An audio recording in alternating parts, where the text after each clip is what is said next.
Hello again, friend. Welcome back to part 2 of my chilling Mother's Day collaboration special. Before we embark on our journey again, I want to take a moment to reflect on the origins of this holiday. To truly understand the history of Mother's Day, we must go back thousands of years to the ancient world. The earliest known celebrations of mothers and motherhood can be traced back to the annual spring festival in ancient Greece, honoring Rhea, the mother of gods. But it wasn't just the Greeks. The Romans also had a festival called Matronalia, where husbands and children would shower their wives and mothers with gifts and flowers. This tradition carried on for centuries, in various forms, eventually influencing a Christian holiday known as Mothering Sunday. Mothering Sunday was celebrated in Europe, particularly in the United Kingdom, on the fourth Sunday of Lent.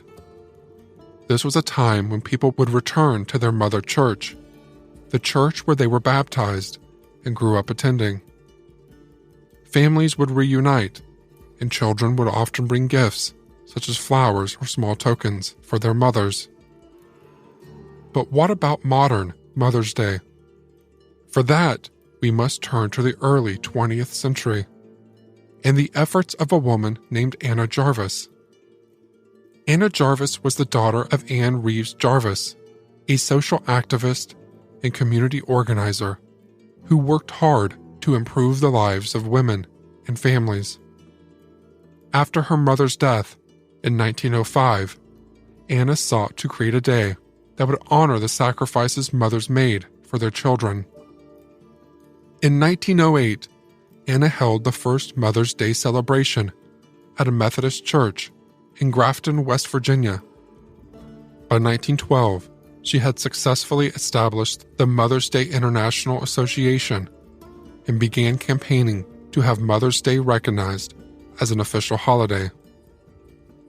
Her hard work paid off, and on May 9, 1914, President Woodrow Wilson signed a proclamation designating the second Sunday in May as a national holiday to honor mothers.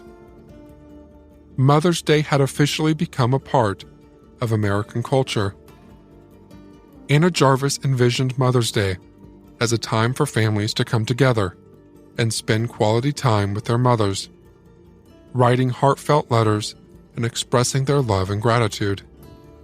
However, she became disillusioned with the commercialization of the holiday as it grew in popularity. Despite her disappointment, Mother's Day continued to spread across the globe, with countries adopting their own unique traditions and customs. So as we celebrate Mother's Day this year, let's remember its roots and honor the sacrifices of mothers everywhere, and take the time to truly appreciate the love and dedication they show us every day. Now, let's get into the adventure.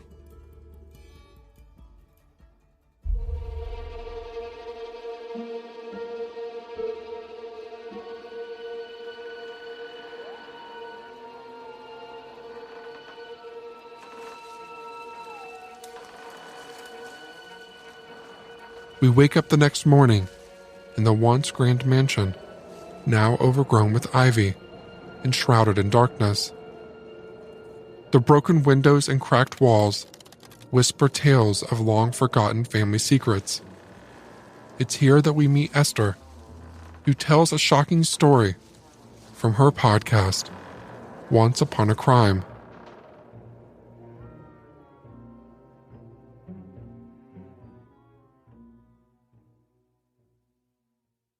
Diane Downs was a 27-year-old mother of 3 in the spring of 1983 when she arrived at a Springfield, Oregon hospital emergency room.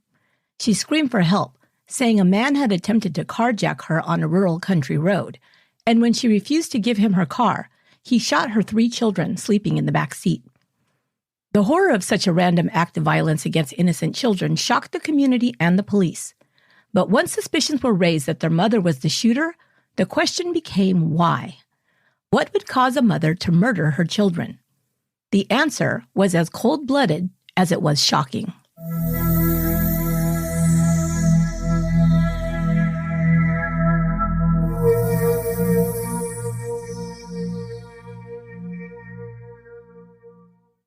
Diane Downs was in love with love. Perhaps this was because, as she claimed, she was raised with a strict and controlling father who showed her little affection, and a passive mother who put her husband's needs before her children's.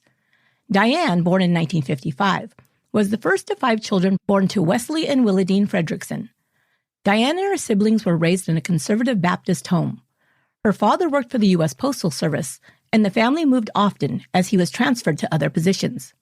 By the time she was in high school, they were living in Phoenix, Arizona. Diane said she felt ignored by her mother and criticized by her father. As a result, she grew up with a desperate need for love and affection. Diane didn't make friends easily and described herself as an ugly duckling as a child. She recalled being teased or ignored by her classmates. Even worse was the ridicule and bullying she experienced in grade school. Diane blossomed into a pretty teen with a cute figure that she soon realized made her popular with the boys. For the first time, Diane felt seen. Even better, she felt a sense of power over the teenage boys who sought her attention.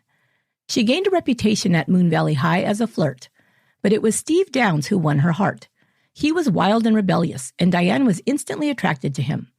By 16, they were an item and began a sexual relationship. When her parents found out, they forbade their daughter to see Steve Downs, but it was only after graduation that the couple parted. Steve joined the Navy, and Diane was accepted at a Bible college in California, so they went their separate ways. Diane began relationships with several boys she met in college, trying to fill the void left by Steve's departure. After 2 semesters, she was kicked out of school for promiscuity and returned to Phoenix. Steve returned to town, and in 1973, when they were both 18, they married against their parents' wishes. Diane wanted to start a family right away. She romanticized what it would be like to have children. She often expressed a desire to have babies because she'd finally have someone who would love her unconditionally. Diane didn't say she wanted someone to love unconditionally. Instead, she believed a child would fulfill all her emotional needs. Soon after their wedding, however, Steve Downs told Diane that he had changed his mind. He didn't want kids right away. Maybe in a few years, he offered. She was furious. She accused him of never loving her. Her feelings of rejection grew when she discovered Steve was cheating on her. Diane became obsessed with the idea of having a baby to fulfill her need for love and affection. She stopped using birth control and soon found herself pregnant. She was thrilled. Her daughter Christy was born on October 7, 1974. Diane said she experienced real love for the first time in her life when her daughter was born. But the reality of having a baby soon set in, and Diane became exhausted and disillusioned about being a mother. She and Stephen frequently argued about the stress of raising a child with limited resources. Still, Diane continued to chase the high she got from being pregnant and giving birth. While pregnant, the pretty blonde, who still looked like a teenager, received a lot of attention. Strangers congratulated her. Her family asked about her health and gave advice. She lapped it all up and craved more. Diane became pregnant again, and her daughter Cheryl Lynn was born in 1976. Cheryl was colicky and cried constantly. Diane grew impatient and frustrated that she wasn't feeling the unconditional love she so desperately craved. Her relationship with her husband became strained to the breaking point, and she decided to leave him. So the timing was terrible when she discovered she was pregnant for the 3rd time. Unwilling to stay in the relationship, Diane felt her only option was to terminate the pregnancy. Afterwards, she left her marriage, taking 2-year-old Christy and 9-month-old Cheryl with her. Finding it hard to parent and provide for her children alone, she and Steve would reconcile and break up several times over the next 2 years. Inexplicably, Diane decided she wanted another child. Steve had since had a vasectomy, and she asked him to have it reversed, but he refused. Now working outside of the home, Diane began sleeping with several of her coworkers. She purposely set out to get pregnant by one of her lovers. Steve found out and got into a physical altercation with the man, but it was too late. Diane was pregnant. Stephen Daniel Downs was born on December 29, 1979. Although he wasn't his biological father, Steve raised the boy they called Danny as his own. Diane was an inconsistent mother to her children. While stressed and unhappy, she was impatient, angry, and sometimes neglectful. When happy, she doted on her children and took them on special outings. She played with them as if she were a child herself and called them her best friends. The kids became confused and sometimes fearful of Diane. Which mother would they experience today? The nice one who loved them or the angry one who yelled and punished them? Diane began working as a mail carrier at the Chandler post office and started sleeping with a series of her coworkers. Witnesses say that with Steve often gone or while he and Diane were on the outs, Diane would be out with one boyfriend or another and put her social life in front of her children. She kicked her husband out again and moved her current boyfriend in with her. He was also a single parent, and he brought his 2 daughters, a few years older than Diane's children, with him. This arrangement didn't last long. Steve was constantly dropping by, which was awkward for everyone. And Diane's boyfriend didn't like how she treated her children. Her kids seemed like a pain in the ass to her, he said. She felt that kids were inferior. They weren't even allowed in the living room. She called her kids vulgar and demeaning names, he added. When Diane began lashing out at his daughters as well, he left. Diane sometimes left the children alone altogether. During these times, Steve would step in and care for the children until Diane returned. She was always a person who needed an enormous amount of attention, a bottomless pit of need. This need resulted in her applying to become a surrogate mother. She was paid to conceive and carry a child for a couple who was experiencing fertility issues. She gave birth to a baby girl in 1982. Diane received $10,000 and was even interviewed for a Washington Post story about surrogate parenting. The attention and accolades she received meant more to Diane than the money, but she put it to good use, purchasing a mobile home in Chandler and new furniture. She talked incessantly to her coworkers about her experience as a surrogate mother. These people needed me. It made me somebody, Diane said. When she returned to work at the post office after the baby's birth, she set her sights on one man in particular. Robert Knickerbocker, or Nick, as Diane called him, was a married man with whom she began an affair in the summer of 1982. He tried to keep things discreet, but Diane immediately fell for him, and everyone knew she was not only sleeping with Nick, but obsessed with him. He told her he didn't want kids around while they were together, saying it was wrong. She accommodated this request, pawning the children off to their father, neighbors, or other relatives while she was engaged in her secret rendezvous with Nick. She began urging Nick to leave his wife and marry her, but he made it clear he had no intention of doing so. She ignored this, believing he'd come around when he realized that it was her he loved. She used sex to keep him coming back, and even while he protested that he would never commit to her, he continued the affair. Diane's mobile home burned down just 6 months after she purchased it, and arson was suspected. However, she received an insurance settlement for a few $1,000s and used a portion of it to lease an apartment. She listed both herself and Nick on the lease. Nick had finally had enough. His wife had caught wind of the affair and gave him an ultimatum. It was either her or Diane. Nick told Diane he couldn't see her anymore and broke things off. He said he still loved his wife and was working to repair his marriage. He also reminded her that he'd made it clear he didn't want children. He'd had a vasectomy early in his marriage to prevent this from happening. That's how sure he was about this decision. Diane was the mother of 3, and Nick said this alone put him off ever marrying her or offering her a commitment. Diane went ballistic, calling and harassing Nick and his wife nonstop after he stopped seeing her. She even pounded on Nick's door, insisting he talk to her. The couple finally left the state for a long vacation to escape her. Still thinking she could win him back, Diane packed up her kids and moved to be near her parents, who were now living in Oregon. It was Diane's plan that once she was settled, she'd contact Nick, whom she was sure would come to his senses once her threat to leave became real. He could then join her in Oregon to escape his wife. Diane believed if she could get him alone, he could be talked into marrying her. In April of 1983, she arrived in Springfield, Oregon with her 3 children. Just a few weeks later, Diane Downs would arrive at the emergency department of a Springfield hospital and announce that her children had been shot and were dying in the backseat of her car.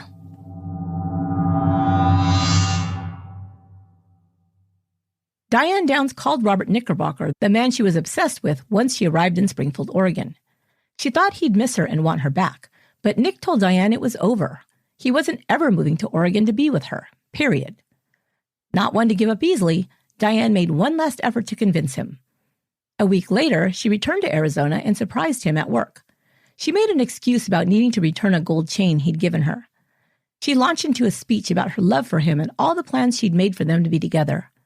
I told her I wasn't going to Oregon, Nick told investigators later. I told her I just didn't want to be a daddy. Then he drove off in his mail truck. That was the last time he saw her.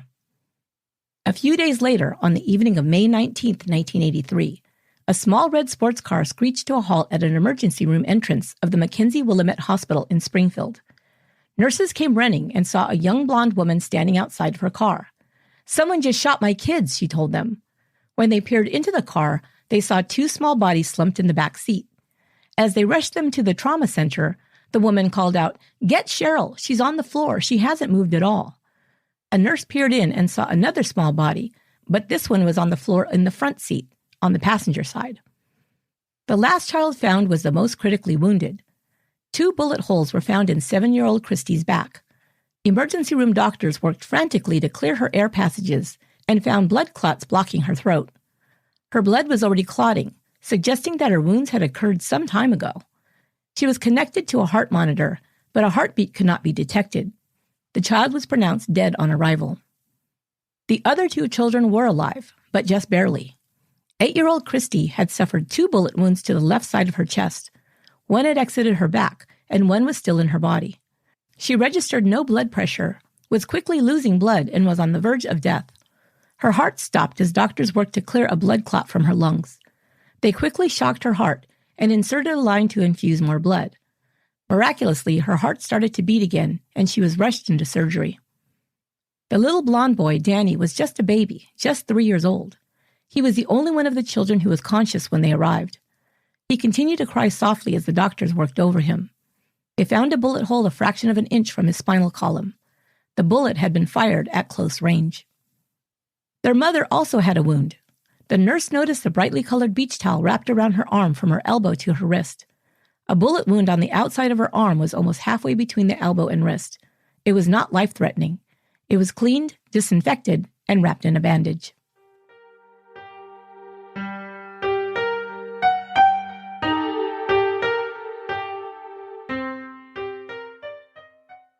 Diane Downs, age 27, was questioned by police about the shooting. She said she'd been driving home from a friend's house with her 3 children, Christy, age 8, Cheryl, age 7, and Danny, age 3, around 9:30 p.m. She said she was driving on Old Mohawk Road because the children liked to take the scenic route. Old Mohawk Road was located in a rural area and saw little traffic, especially in the evenings. Diane said she came upon somebody standing in the middle of the road. He looked like he needed help, she said, so she stopped the car and got out, taking the keys with her. As he approached, he told Diane he wanted her car, and she'd refused. The man she described as a bushy-haired stranger leaned into her car and began shooting at her kids. She tried to pull him away, but he shot her in the arm. She pretended to throw her car keys into the brush on the side of the road, and when he ran to retrieve them, Diane said she jumped in the car and drove off as fast as she could go to get help. Detectives who interviewed the young mother were first struck by her odd behavior. Her kids were in surgery fighting for their lives after being shot by a psychotic stranger multiple times. Yet Diane Downs remained calm, not crying, not screaming, or hysterical. She recounted events almost matter-of-factly, even smiling and giggling at times. Her story seemed implausible as well. They were sightseeing at 9:30 p.m.? In the dark? And why on earth would a woman with 3 small children not only pull over and stop for a male stranger, but also leave her car to approach him? It made no sense to them that an armed carjacker would shoot the children first, who were no threat to him, but didn't attempt to shoot Diane until she physically confronted him. Detectives watched as Diane was informed that her daughter Cheryl was dead. They saw almost no reaction from her at all upon hearing this news. She was then informed about the condition of her 2 other children. Doctors told her they were cautiously optimistic about Danny and explained the damage he'd suffered. "You mean it missed his heart?" Diane asked, sounding surprised. Christy was still in recovery after surgery when Diane turned to the doctor and said, "I know that Christy has suffered brain damage, and I don't want you to sustain her life." The doctor was outraged by her statement. That was very unusual, he said, and inappropriate. Tests had yet to show any brain damage.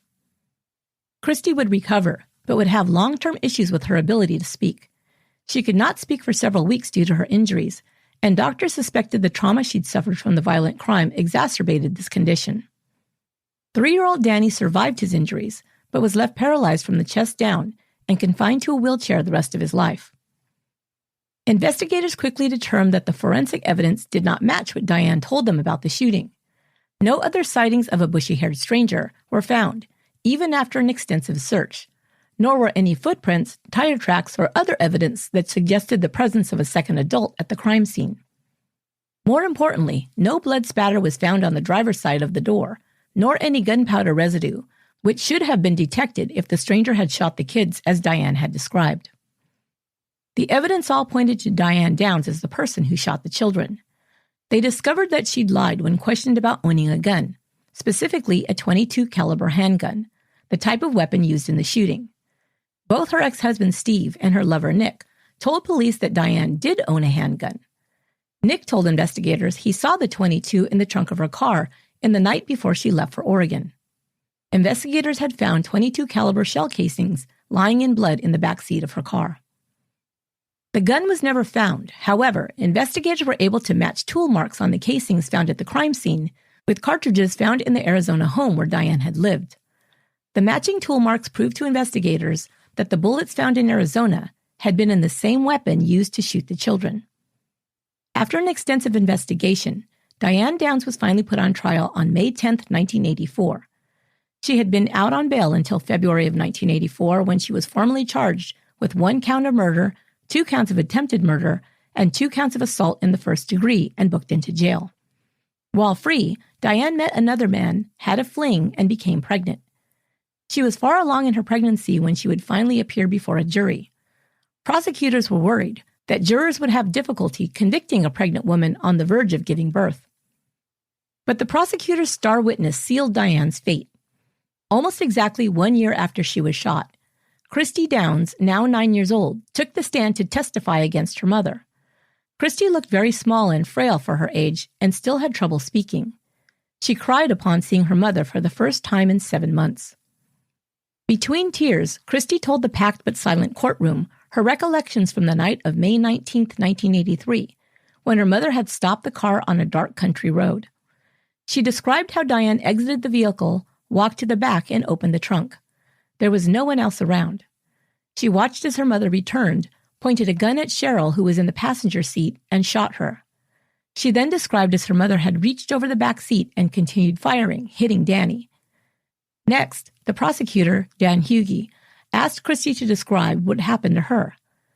He gently asked her, "Who shot you?" Sobbing, Christy answered, "My mom." Diane took the stand in her own defense and recited virtually the same implausible series of events she described when first questioned. She said that after the shooting she had panicked and prayed for her children to live, as she drove as fast as possible to the hospital. If she'd been in such a panic, Hughey asked, how was the wound on her arm so carefully wrapped and neatly folded in a towel? Diane had no answer. He also confronted her about the timeline. It just didn't fly, he said. It had taken her 18 minutes to go 0.8 of a mile. Would a mother who was frantically trying to save her children drive so slowly? Again, she insisted she'd gone as fast as she could and didn't believe that this could be true. Witnesses, however, confirmed it, testifying that they saw the small red car being driven at such a slow rate that they remembered it clearly. Investigators read from Diane's diary, in which she'd written about Robert Knickerbocker, her affair with him, and her desperate need to win him at all costs. She penned letters never mailed to Nick, in which she promised that if he moved to Oregon and married her, her kids would, quote, not be a problem. They will not be in the way, end quote. Investigators also presented a psychological assessment that had been done when Diane applied to be a surrogate. The psychologist reported that Diane could shut her emotions down at will, like flicking off a light switch. He also diagnosed her with histrionic personality disorder, a personality disorder characterized by excessive attention-seeking, including inappropriately seductive behavior and an excessive need for approval. People diagnosed as histrionic are described as lively, dramatic, and flirtatious, with exaggerated behavior and emotions, and who crave constant stimulation. One interesting observation: the term surrogate actually means substitute. Diane was an expert on substituting. She substituted the love she received from her children for the love she felt was missing in her marriage.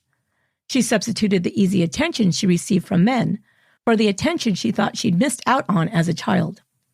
Finally, she attempted to substitute the lives of her children for the affection of one man. The jury returned its verdict on June 17, 1984. They found Diane Downs guilty of 1 count of murder, 2 counts of attempted murder in the first degree, and 2 counts of first-degree assault. Guilty on all charges. 10 days later, she gave birth to a baby girl who was placed for adoption after the biological father signed documents releasing his claim on the child. Diane was sentenced to life plus 50 years, with a 25 mandatory minimum sentence. The court rejected all of her appeals. It was determined by the parole board that her first eligibility to apply for release would not be until 2009. In 1987, Diane Downs scaled a prison fence and escaped. She was on the run for 10 days with the help of another prisoner's husband, whom she seduced and who'd agreed to provide her a hideout. She was caught, and 5 years were added to her sentence. The prosecutor, Fred Hughey, requested that Diane be sent to a more secure facility further away. He had good reason to fear another escape by Diane. Fred Hughey became fiercely protective of Diane's surviving children, Danny and Christy. With the consent of their father, Steve Downs, he and his wife adopted the children and were raising them just miles from the Oregon prison where Diane was incarcerated. His request was granted, and Diane was first sent across the country to New Jersey's Clinton Correctional Facility. She was later transferred to California and now serves her time in a California state women's prison. Diane Downs has gone before a parole board in 2010 and 2020 and was denied both times. She continues to claim she is innocent.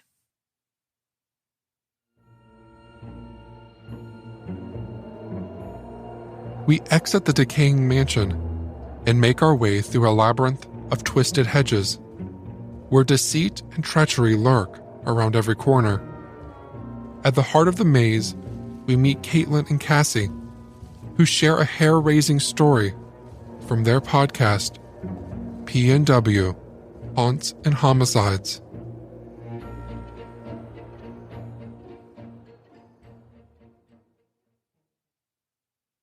Usually, neither one of us can handle the other one's topic. It's true. Like today, that's why I won't be talking that much. You're going to hear a lot from Caitlin. Yeah. Just know the look on my face won't be pleasant. That's fine.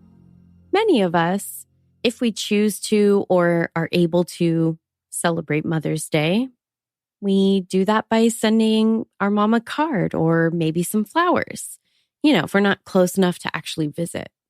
Since my mom lives in the area, we love to do brunch.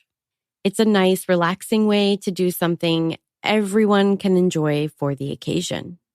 Ooh, I think of mimosas. Crepes. But because this isn't a podcast about brunch, in May of 2015, not everyone would be able to celebrate the way they might wish, particularly in the somewhat rural Oregon areas of Colton and Estacada.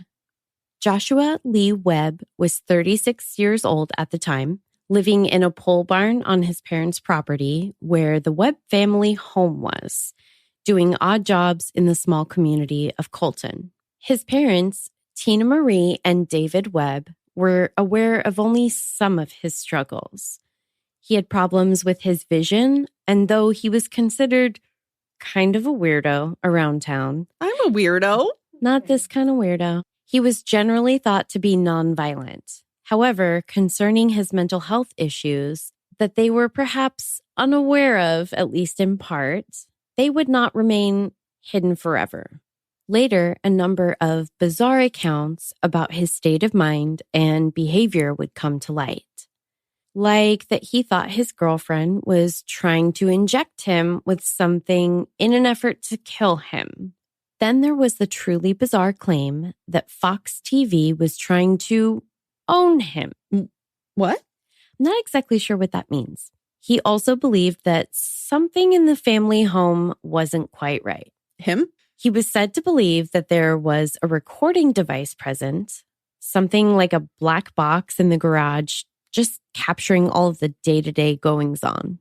That's like really extreme. Eventually, his physical appearance began to deteriorate, not the least of which he had some very unusual-looking eyes. Very unsettling. He was known to rub his head in a frustrated manner and complained that it felt like a squid was sucking on his head. Okay, I get that. Yeah, which of course sounds deeply unpleasant. His mother expressed concern to other family members about his mental health, and Joshua himself seemed to be aware that what he was experiencing was not normal, and at times he even expressed concern that he might harm himself or others. He had that much self-awareness? I feel like he was just feeling like he's very much out of control in his own body and mind. He voluntarily turned over firearms and destroyed knives that he had previously possessed. He went so far as asking his girlfriend to move back to the East Coast in order to keep her away from him. On May 13th, according to his father, they had a conversation before Joshua went to bed, and his father could tell that he was taking the breakup really hard. He didn't know any particular red flags or warning signs, though. Breakups are hard, so he really didn't give that conversation another thought. Yeah, that sounds pretty legit. Joshua took it a step further when he also falsely reported himself as a murderer to 2 different police agencies in an effort to be taken into custody. If that isn't the biggest cry for help. On Mother's Day, fears that perhaps they couldn't admit even to themselves would burst forth into reality when Joshua's sister arrived at the Webb family home along with her children to celebrate with the family. She was immediately alerted to the fact that something was very wrong when she sadly found Joshua's dog stabbed to death in the kitchen. No, what? I know. I'm really praying that her kids didn't see that. I hope not. That's so sad. But it's not until she steps further inside the family home that the full depth of the horror she has stumbled upon is realized. On Mother's Day, of all days, she would find her mother's decapitated body lying on the floor. Oh, I just got freezing cold. When she dials 911, at this point, there's already another call coming into dispatch from a local grocery store. The caller described a disheveled man entering the store wielding a bloody knife, and we are not talking about a butter knife. It was an 8-inch knife, so more like something you'd use to carve a turkey. But it gets worse. Witnesses would state that in his other hand appeared to be a severed human head. No, we're not in Sleepy Hollow. This is not a headless horseman situation. The man helped himself to a soda from the cooler, drinking it right then and there in front of the stunned employees at the store. He threatened one of the store clerks, gave chase, and then gruesomely began stabbing the man, Michael Wagner. The other employees immediately moved to subdue the attacker. They used duct tape to restrain the attacker before calling the police. I don't think most of you are likely having any trouble connecting the dots, but this was Joshua, who became completely catatonic at that point. He was taken to the hospital where he would remain in that state until a full 24 hours had passed. When he snapped back to reality, he said, "I had a nice nap," before providing a freely given confession to the horrific crimes of the previous day. This case did not go to a jury trial. It was pretty open and closed. He pleaded guilty by reason of insanity. His defense attorneys obviously wanted to see him sentenced to a mental institution rather than simply being incarcerated. 2 psychiatrists, one from each of the opposing legal teams, testified in his trial. They agreed that this was the correct course of action, as both confirmed a diagnosis of schizophrenia and psychosis. Joshua's father, David Webb, who hadn't been present at the time of his wife's murder, said, "My wife was wonderful. I've been married to her for almost 41 years. Joshua was our son. I never saw a problem. Evidently, there was one. I start crying every time I think about it. Oh, that poor man.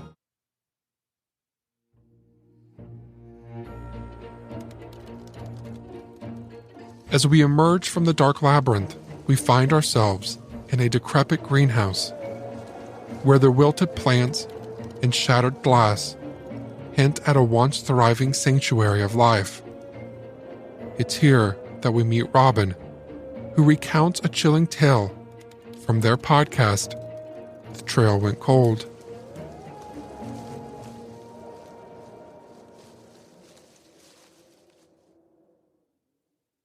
So there are a lot of diabolical mothers out there who have murdered or attempted to murder their own children, but I doubt you'll find too many crazier examples of this than Audrey Marie Hilley.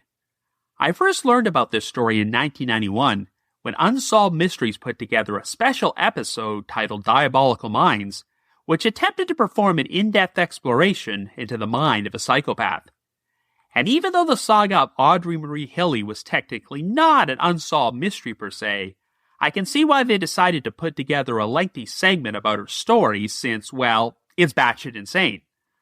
Audrey Marie Hilley, who went by her middle name, lived in Anniston, Alabama with her husband Frank and their children Mike and Carol, and even though Frank had a good job and they seemed like an ideal family, there was something much darker beneath the surface.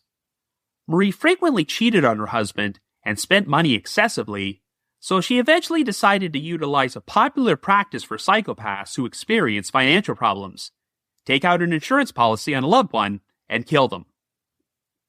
In May of 1975, Frank passed away at the age of 45 after a lengthy illness, and the official cause of death was ruled to be infectious hepatitis.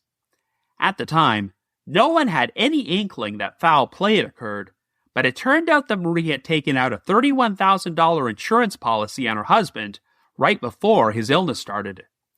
And Marie blew through that money fairly quickly and reached the point where she was heavily in debt and receiving calls from creditors. Well, in 1979, history would seemingly repeat itself when Carol, who was 18 years old at this point, became seriously ill and displayed a number of the same symptoms her father had. While Carol attempted to recover, her mother secretly gave her injections which were supposed to alleviate her nausea, but it only seemed to make things worse, and Marie told Carol not to tell anyone about these shots. While all this was going on, Mike decided to confront Marie about her financial issues, and this took place right before he ate a breakfast his mother had cooked for him. Well, lo and behold, Mike soon found himself becoming very ill, though he did recover. The big turning point occurred when Marie was arrested for passing bad checks, and it turned out she was attempting to use them to pay the premiums on a $25,000 insurance policy she had secretly taken out on Carol years earlier. So let this be a lesson for stupid criminals. If you're planning to murder someone for insurance money, make sure you at least have enough money on hand to pay for the policy. By this point, Carol was recuperating in the hospital, and Marie's arrest generated enough suspicion that physicians decided to perform new tests on Carol and discovered that she had a high level of arsenic in her system, which were the result of Marie's secret injections. Following this revelation, the authorities decided to exhume Frank's body, and sure enough, a new autopsy would uncover lethal traces of arsenic in his system. It now seemed obvious that Marie had poisoned her own husband and daughter in an attempt to collect on their insurance policies, and had likely poisoned Mike when she fed him breakfast. What's ironic is that Marie was described as being very kind and loving towards Frank and Carol while she was caring for them during their illnesses, even though she was the direct cause of said illnesses. Anyway, Marie was first arrested for the attempted murder of Carol before she was released on bail, and in January of 1980, she was finally indicted for Frank's murder. If things had ended there, this already would have been a crazy story, but the next development would send things into cuckoo for Cocoa Puffs territory. While she was out on bail, Marie fled to Florida and started a new life under the name Robbie Hannon. She soon became involved in a relationship with a man named John Holman, and got married to him, but in the summer of 1982, Marie told John that she had to go back to her home state of Texas in order to seek treatment for an illness. Well, months later, John was taken by complete surprise when Robbie Hannon's twin sister Terry suddenly showed up at his door to inform him that Robbie had succumbed to her illness. No, you heard that right. Marie had actually gone to the trouble of changing her hair and losing some weight, and was now posing as her alter ego's non-existent twin sister. There are only 3 letters one can use to adequately describe this situation, and they are W, T, and F. Anyway, the facade eventually came tumbling down, and once the authorities learned that Robbie/Terry was actually Marie Hilly, she was finally captured and convicted on the charges of murder and attempted murder, and received sentences of life imprisonment plus 20 years. In February of 1987, Marie was granted a 3-day furlough from prison in order to visit John, who remarkably had still decided to stay married to her. But she used this opportunity to attempt an escape and spent the next few days hiding out in the woods. Unfortunately for her, the terrible weather and freezing temperatures caused her to succumb to hypothermia at the age of 53. So I guess it's only appropriate that the saga of Marie Hilly ended in a very unconventional fashion. So, happy Mother's Day, everyone. And if any of you out there have mothers who have been giving you secret injections and asking you not to tell anyone, run.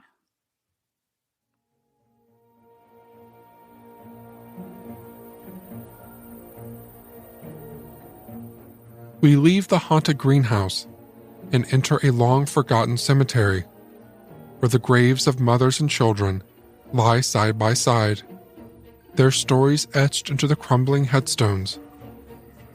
Amidst the tombstones, we encounter Allison and Maggie from their podcast, Coffee in Cases.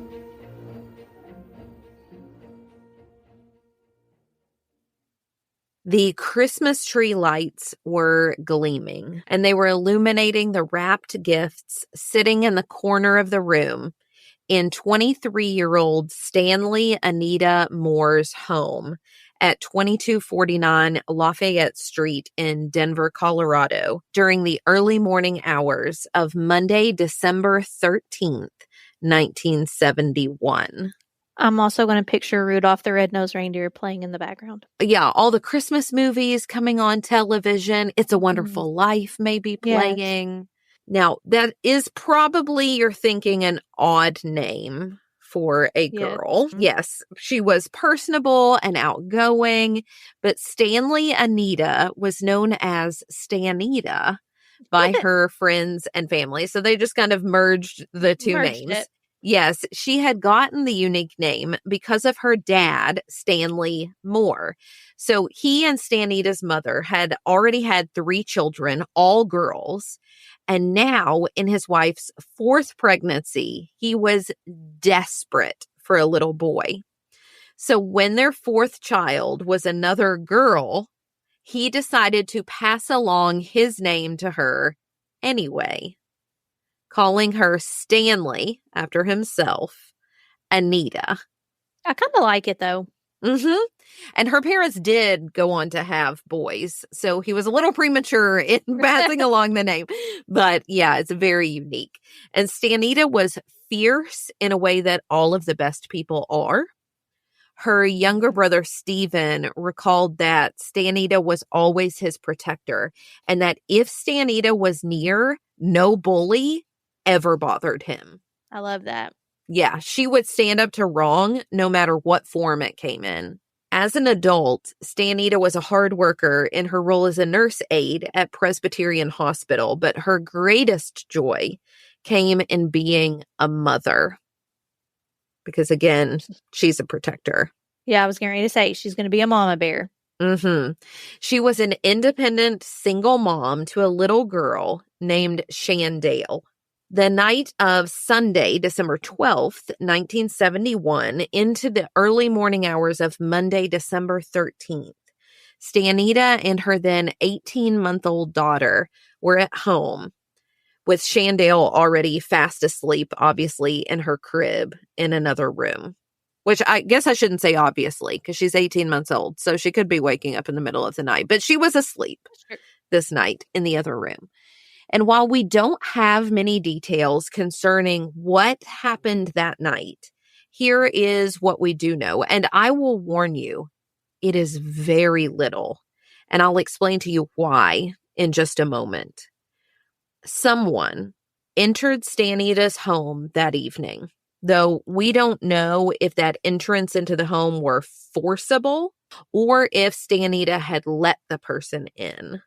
And while my research yielded no details as to the murder weapon, we do know that Stanita was strangled to death. Oh. I don't know if the choice to strangle with one's own hands versus using an instrument indicates anything about the perpetrator's psyche, but it would, at least to me, seem to indicate more premeditation if it were done with an instrument, like a shoelace in the or moment a rope. by the hands. Right. But again, with what little reports there are, none of them specify. But either way, the one silver lining is that Stanita's daughter, Shandale, was not harmed and had slept through the incident safely in her crib. That is a silver lining for sure. We do know that Stanita's family received a call in those early morning hours of December 13th, telling them that something horrific had happened and that they needed to rush to Stanita's home right away. But again, we don't know who called them to tell them that they needed to come over, who called the police. None of those details have been shared, but they couldn't believe what had happened. In the aftermath, Shandale was adopted by one of Stanita's sisters, and despite all of the horrors that had already happened in her young life, the family made it their mission to counteract those horrors with a continual outpouring of love over the years to Shandale.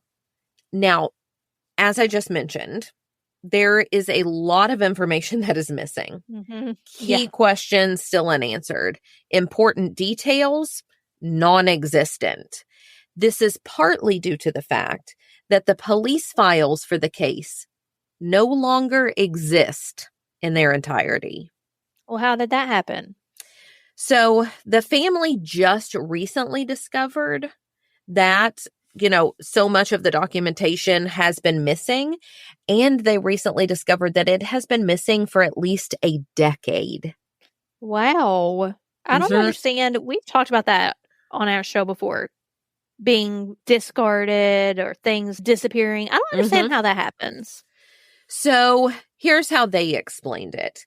In the 9 News Want to Know series, Doug Shepman, a spokesperson for the Denver police, stated that all that remains from the file is an autopsy report, a few handwritten notes from the crime lab, and a short entry of the crime in the police ledger.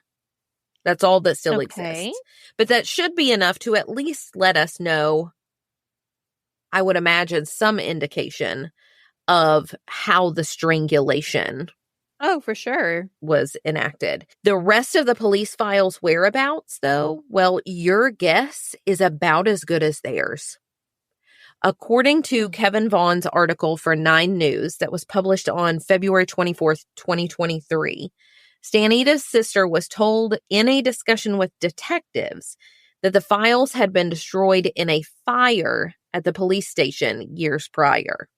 However, spokesperson Shepman wrote an email to that same reporter, Vaughn, noting that, they may just as likely have been destroyed by water damage. They could still be available, but just accidentally misfiled somewhere else in the archives. Or even that a detective had checked out the files to work on the case years ago and just never returned them. Okay, but I think at least that one you would have record of, the detectives checking out files. I would hope. As we know, a lot of cold cases have breaks because the stories remain in the public consciousness. Unfortunately, that didn't happen in Stanita's case, which received only a couple of articles at the time, including one that ran on April 9th, 1972, called "Who Killed Mother of Sleeping Baby?" And then nothing. Even now, there is little information to help keep the story alive, only a handful of articles. And with that, I've pretty much given you all of the information that has been shared. Wow. That is why you, as the listener, are even more important. Just because we don't have a lot of information to share doesn't mean that these stories don't need to be shared. Despite the bleak outlook, there can still be hope, even though it has now been more than 50 years since the crime occurred. In Kevin Vaughn's article in 9 News, Shandale said of her mother, quote, "I don't get to know her, but I wish I could have," end quote. That kind of loss is heartbreaking. Mm-hmm. However, while Shandale doesn't have memories of her mother's kindness and love, she can feel the outpouring of it from others who are willing to share her mother's story and to push for answers. And answers are still possible.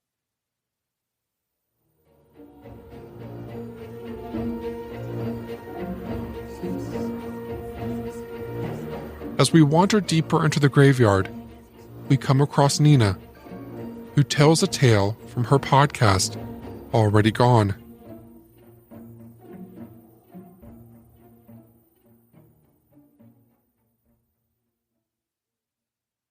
There are a lot of terrible ways to die. Cancer, drowning, and Alzheimer's-related illness. But for me, the worst way to go is being burned alive. David Cole and Timothy Fowler were close friends from Deerfield, a small town in Lenawee County, Michigan. Deerfield is a very small town, and it's located about 60 miles southwest of the city of Detroit. In the spring of 1982, David and Tim were nearing the conclusion of their sophomore year of high school. The two spent a lot of time together, and they loved working on cars. Their dream was to open an auto shop after high school, a place where they could earn money doing what they loved. Their families described the boys as good kids who stayed out of trouble. Saturday, May 8th, 1982, the day before Mother's Day. David's mom and stepdad are off to West Virginia. They're visiting relatives. David invited Tim over to spend the night at his parents' farmhouse just a few miles outside of Deerfield. But both David and Tim's parents were reluctant to allow a friend to stay over because of the lack of parental supervision. However, the boys were persistent, and their parents gave in. Tim went to David's farmhouse for the night. But on Mother's Day, May 9th, at approximately 12:45 a.m., firefighters are called to the farmhouse. When they arrive, the wooden structure is engulfed in flames. When the fire is extinguished and the smoke clears, a horrifying discovery is made. The bodies of David and Tim are found on the first floor, locked inside of a windowless bathroom. The boys were still dressed in street clothes, leading investigators to believe that they were awake when the fire started. Evidence at the scene made it look like a person or persons came to the home and forced the boys into the bathroom, locking the door from the outside, trapping them in a small, windowless room. This person or persons then poured gasoline on the floor of the home and lit a match. The gasoline appeared to have come from a can that was usually kept out in the barn. During their investigation, officers found the nearly destroyed can in the remnants of the fire, along with the bodies of Tim and David. A 1983 story in the Citizen Patriot newspaper reported that gasoline was poured in front of the door and ignited, but more recent stories claim that the fire started in the kitchen, which was adjacent to the bathroom. The farmhouse where the boys lived and died was older, made mostly of wood, and the first-floor bathroom was part of an addition to the home. Thus, the lack of windows and the strange door setup where it locked from the outside. When the bodies of the boys were recovered, investigators learned that one of the boys had lowered himself into the bathtub, filling it with water in an attempt to survive the blaze. The fiberglass tub melted around him, leaving investigators with a chilling tableau. When I initially covered this horrific double murder on the podcast in April of 2019, it's episode 114 if you're interested in an in-depth look at the case, I spoke with Kim Spencer, the younger sister of Timothy Fowler. She believes that locals committed the murders. Perhaps kids from a neighboring high school were involved. But back in 1982, at the time of the blaze, police interviewed teenagers from the nearby town of Petersburg, but the interviews did not move the case forward. Detective Kevin Greca of Lenawee County Sheriff's Department is the investigator in charge of this case, and he told the press that he developed various scenarios leading to the fiery death of the boys. But these scenarios generally come back to a disagreement over a girl or a dispute over drugs. Tim's sister said that he was not a drug user, but it's possible that he and David were targeted to send a message to someone else. Listeners, it's my understanding that some of the people police looked at in this case have since passed away, and that another potential suspect is in prison on charges unrelated to the Mother's Day murders. Police believe that even today there are people in the area with knowledge of who started the fire that led to the deaths of 2 children. With the right information, Detective Greca is confident that this case is solvable. If you have information about the Mother's Day murders, contact Detective Greca at the Lenawee County Sheriff's Office. He can be reached at 517-264-5364.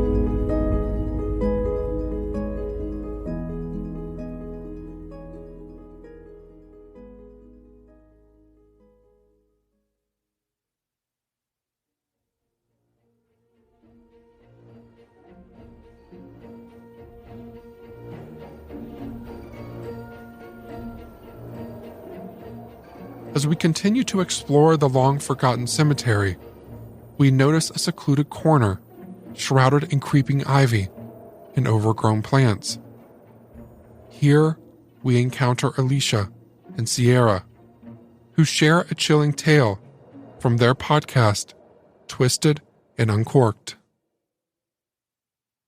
Hello, everybody. I am Alicia. And I am Sierra. And we have a story for you. In honor of this Mother's Day episode, we will be telling you about Ma Barker. She was the matriarch of the Barker Carpi gang that operated during the 1900s in Chicago. After her husband of 35 years leaves the family, Kate, Ma Barker, was left to her own devices and encouraged her son's criminal lifestyle. She became the alleged mastermind behind all of the activity that the gang got up to. Like all good stories, though, we have to go back to the beginning. Kate Barker was actually born Arizona Donnie Clark on October 8th, 1873, in Ash Grove, Missouri. Her parents, John and Emmeline Clark, affectionately called her Ari. Love the name Arizona and Ari and Emmeline. Just putting it up there. Same. I was going to say the same. In 1892, she married George Barker, and they went on to have 4 sons together. Herman in 1893, Lloyd in 1897, Arthur in 1899, and Fred in 1901. George would take any job that he could to support his large family, even if all of them weren't the best paying, in order to put food on the table. His jobs would range from a service engineer to a clerk. Kate stayed at home and cared for the boys and the home, and in 1910, one of George's jobs brought the family to Oklahoma. Hopefully it was better paying. Most people would focus on settling their roots, continuing to live the all-American dream, but this was right around the time that the Barker children started committing crimes in order to make money for the family. They were repeatedly involved in various gang activity, and the seriousness of their crimes would only escalate as they got older. In 1927, Herman died during a robbery shootout. He shot an officer point blank in the mouth and then turned the gun to himself, knowing full well that guns would soon be on him. That or he just didn't want to go to jail. The motive behind this action is unclear.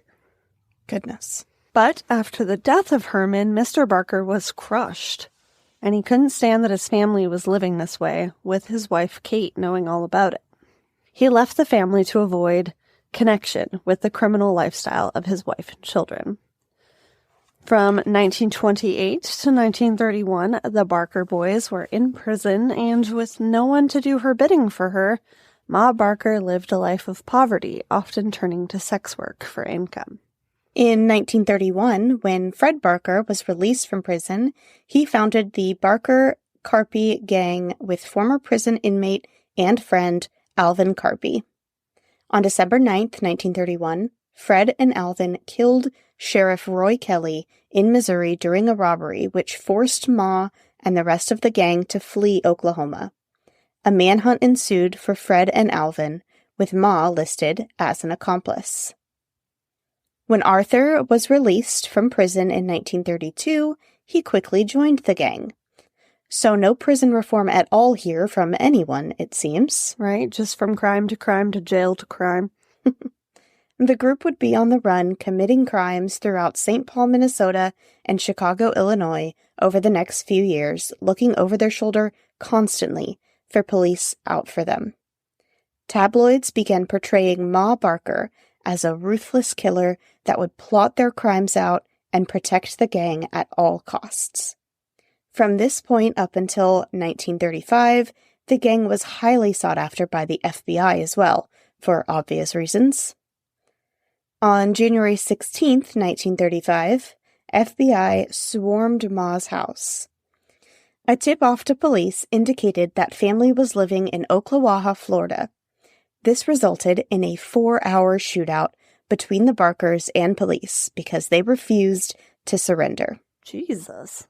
Alvin Carpi and 2 of the Barker boys had left the house 3 days prior for a job, leaving Ma and the youngest of the boys, Fred, alone in the house at the time of the shootout. Once the smoke cleared, both Ma and Fred were dead. Arthur Barker and Alvin Carpi continued the gang despite all of the losses they had experienced thus far, and in November of 1935, the boys robbed a mail train in Ohio. In January 1936, postal inspectors found Alvin Carpi hiding out in New Orleans, and he surrendered without a single shot being fired. Clearly, he thought better of his next moves after what happened to Ma and Fred. After this, the Barker-Carpi gang was finally dismantled.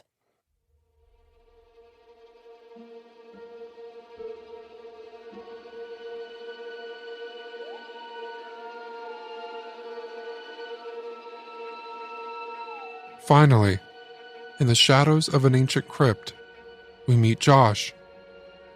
Josh is my brother, and together we are going to share a terrifying tale of a mother's dark deeds from a podcast we do together, Mystery Inc.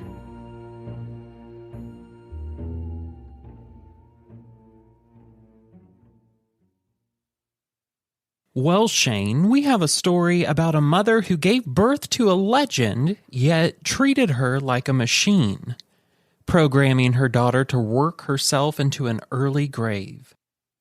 We have all seen Dorothy skipping along the yellow brick road to find her way back home in The Wizard of Oz. Joined by friends, she wants nothing more than to go back home to her loving family. If you know about the fabulously tragic life of Frances Gumm, or her stage name, Judy Garland, I bet she would have opted to stay over the rainbow. Legends never die, but they often grow from unnourished soil. Judy Garland was, is, and will always be mother. But let's learn about the horrible woman who gave birth to her. An ex-vaudeville actress turned bitter wife and mother who basically sold her daughter to a studio. Her name was Ethel Marion Milne. Without her, we would never have met our beloved Dorothy. But maybe Frances would have lived a longer, happier life without the trauma from her mother remaining with her until her early demise. Frances was born the youngest of 3 daughters, to Frances Gumm and Ethel Milne. When the couple found out they were pregnant for the 3rd time, they panicked due to the financial cost and sought to abort the fetus. After being unable to find someone to do the procedure, the couple, desperate, took matters into their own hands and did everything they could to cause a miscarriage. They already had 2 girls, and their relationship was rocky, and they often separated. Their efforts went in vain, though, as Frances Gumm was born on June 10, 1922, in Grand Rapids, Minnesota. She quickly became the family favorite, as even at a young age, she had a star presence about her. Ethel had all of her daughters performing as soon as they could walk. Judy first began appearing on stage at the age of only 2. This was before child labor laws, but they still wouldn't have applied to the poor girls. Family businesses, entertainment, and paper delivery are, let's say, more than lax about the exploitation of child labor, still to this day. In 1926, the family moved to Lancaster, California for 2 reasons. One was they were hopeful that they could launch the motion picture career of the sisters, who eventually began using the stage name, the Garland Sisters, as their surname, Gumm, just wasn't glamorous enough. The second reason was to escape the increasing rumors that Judy's father was gay. Well, that explains her panache. By the time Judy was 10, her mother began to increase her workload. It was clear to Ethel that all of her hopes lay with her youngest daughter. Ethel began putting all 3 girls on amphetamines to make them wake up and work. Then she would give them sleeping pills to make them shut off for just a few lucky hours of rest. Judy said that her mother used to threaten to hurt her if she didn't perform, even when she was sick. Ethel would force her to go out on stage. Judy also stated that she only felt loved when she was singing. In 1935, Judy's father, Francis, fell ill due to meningitis and died in the hospital, leaving the girls alone with the will of their horrible mother. That made Ethel increase her efforts to push her girls to stardom even more. When she began forcing Judy to audition, studio executives were extremely critical of her physical appearance, and Ethel started forcing their wishes upon her daughter. They made her stick to a strict diet and weight loss pills to prevent her from gaining any weight. You know, in The Wizard of Oz, she has little inserts in her nose to give it a better shape. Eventually, she would be put on a diet of black coffee, chicken broth, and cigarettes, all with her mother's approval. By the time Judy graced our screens as the girl in the ruby slippers, she had already appeared in several films. But Oz is what launched her into fame. For a mother living vicariously through her daughter, it would have been wonderful. Ethel didn't care about her daughter at all, only keeping her new feeling of finally having fame. Poor Judy was in constant search for plain human kindness. By 1941, she had married her first husband and quickly became pregnant. Judy was ecstatic about it and grateful for the opportunity to have someone to love and to love her unconditionally. Sadly, though, studio executives didn't think being pregnant suited their carefully crafted image of the beautiful virgin that was in Judy, and told her mother to convince her to abort it. Judy refused, but her mother still held so much power over her that she went to her home, made her get in the car, and drove her to have the procedure. She was now in her 20s and a married woman, but the constant neglect from her own mother held so much power over her that she gave up the one thing she wanted most in the world: love. Throughout her life, Judy was married 5 times and had 3 children whom she loved and adored. Liza Minnelli still speaks so lovingly of her wonderful and loving mother. Judy's stardom glowed and dimmed several times throughout her short life. Before she died, she had begun a stage revival and received standing ovations each night. It appeared that she was back and better than ever. All of that attention must have brought up some of her old demons, because she began to substance abuse again. The old habit her mother had given her as a child was something she just couldn't beat. And on June 22nd, 1969, Judy Garland was found dead of an overdose in the bathroom of her rented home in London. Succumbed to the addiction that her mother had given her. Her body had been worn out from the brutal conditions that Judy had grown accustomed to from the age of 2. Ethel Marion Milne died 16 years before her daughter in 1953. She was living alone and working in the office of a factory. Her body was found in the parking garage by a fellow employee.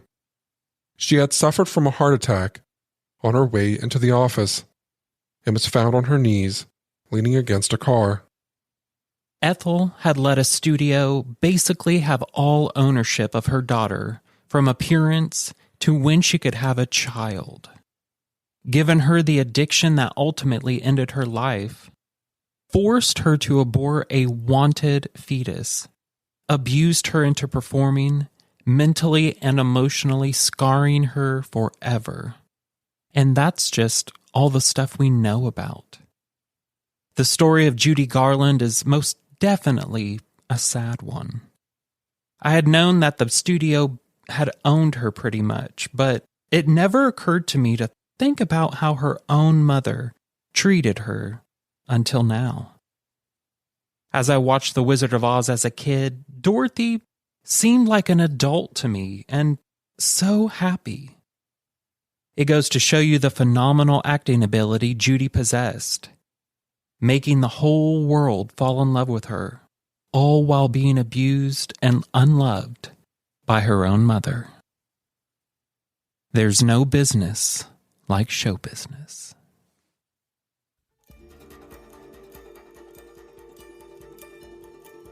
Our journey through the hidden recesses of motherhood comes to an end, leaving us with haunting memories and chilling tales.